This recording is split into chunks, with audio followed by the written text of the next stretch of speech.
Soal yang terakhir, misalkan peubah acak X bersebaran N 0, θ, yang A berikan uji nisbah peluang bersekuens bagi H0 di mana θ sama dengan 4 versus H1 di mana θ-nya sama dengan 9 dengan alfa sama dengan 0,05 dan beta sama dengan 0,1.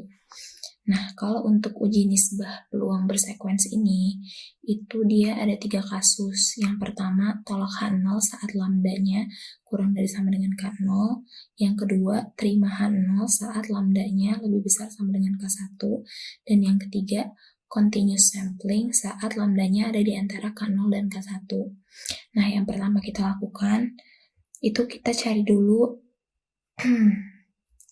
L0,θ-nya. L0,θ ini seperti biasa aja fungsi pi dari fx, θ. Nah, kan tadi dia itu menyebar normal ya.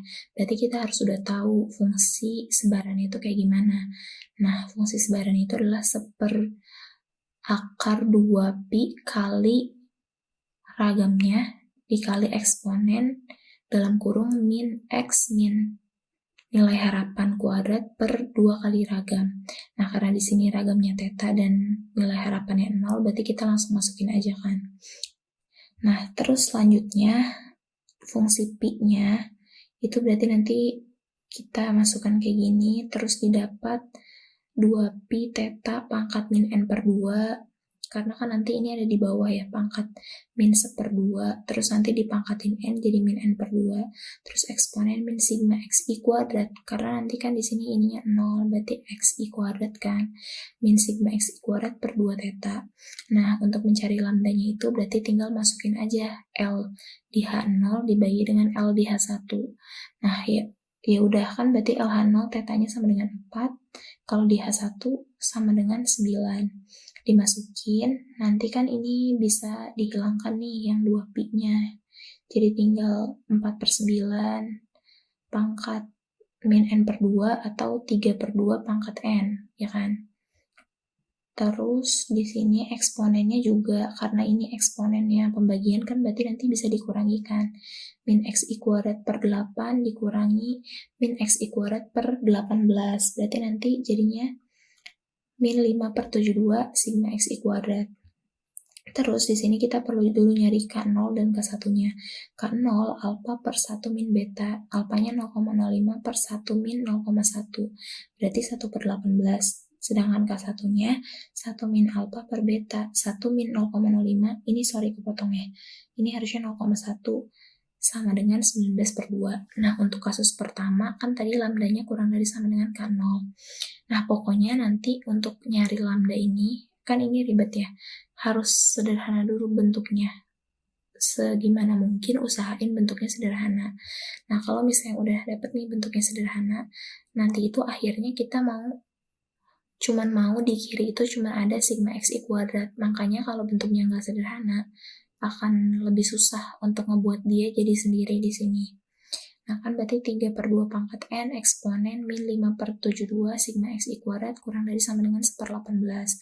Berarti kan ini tinggal pindah ruas jadi 2/3 pangkat n kan. Terus ini eksponen jadi dilenin semuanya kiri kanan, tapi tandanya nggak berubah ya. Berarti kan ini jadi min 5/72 sigma xi kuadrat. Nah, ini kan perkalian, berarti bisa jadi pertambahan. Terus nanti ini sifat pangkat jadi ke depan. Nah, terus dari sini nih, ini ini sigma xi kuadrat, baru ini tandanya berubah karena dikali negatif 72/5 kan. Nah, berarti ini untuk yang kasus pertama. Terus yang kedua, terima H0 saat lambdanya lebih besar sama dengan K1. Jangan ketukar, pokoknya sama yang atasnya. Nah, udah gitu, ini juga sama, tinggal ini, yang lambdanya tadi yang udah sederhana lebih besar sama dengan K1 yang ini kan. Terus nanti ya udah tinggal sederhanain, ini dilenin kiri kanan, sama ini juga pakai sifat perkalian, terus nanti ini juga tandanya berubah kan. Perhatiin pokoknya tanda kalau ada negatif itu pasti tandanya berubah. Nah, selanjutnya yang continuous sampling. Lambdanya kan ada di antara K0 dan K1. Berarti kan nanti lambdanya yang segini nih ada di antara ini sama ini kan. Nah, berarti ya udah kaliin 2/3 pangkat N, berarti kiri kanan. Nah, udah gitu, dilenin. Dilenin tandanya belum berubah kan. Nah, ini pas dikali min 72/5, baru nanti yang ini jadi sebelah kiri, dan sebaliknya yang ini jadi sebelah kanan. Untuk yang A sih sampai itu aja. Nah, selanjutnya tentukan pula rata-rata ukuran contoh yang diharapkan untuk sampai pada suatu putusan. Nah, ukuran contohnya itu, pertama kita cari dulu Z sama dengan ln dari fx,4 ini F ya.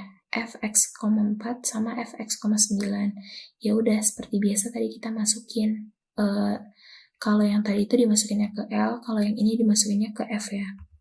Ke fungsi yang ini nih. Nanti kita masukin 4 sama 9-nya di sini.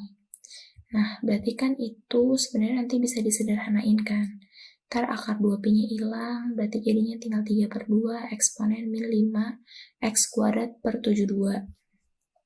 Sama dengan ln 3/2 ditambah min 5 X kuadrat per 72, karena nanti ln eksponen kan tinggal sama dengan ininya kan. Nah, terus kita cari nilai harapan Z dengan syarat H0.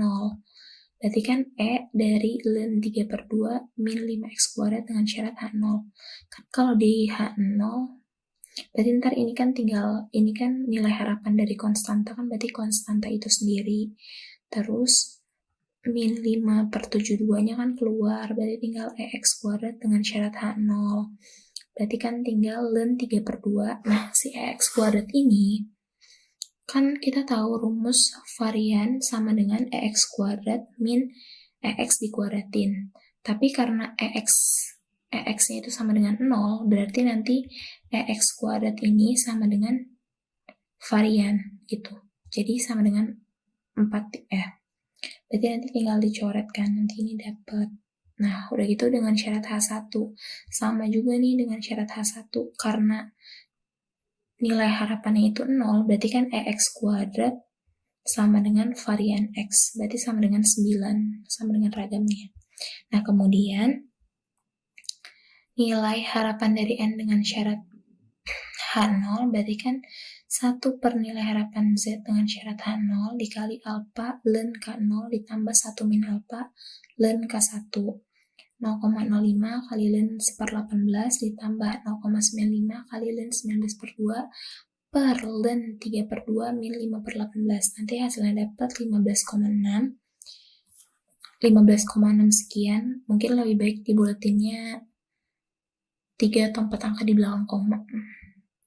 Terus yang nilai harapan N dengan syarat H1-nya ini 1 min beta dikali ln K0 ditambah beta dikali ln K1 dibagi nilai harapan Z dengan syarat H1.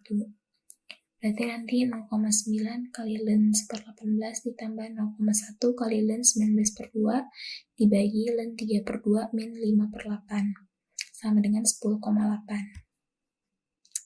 Oke deh.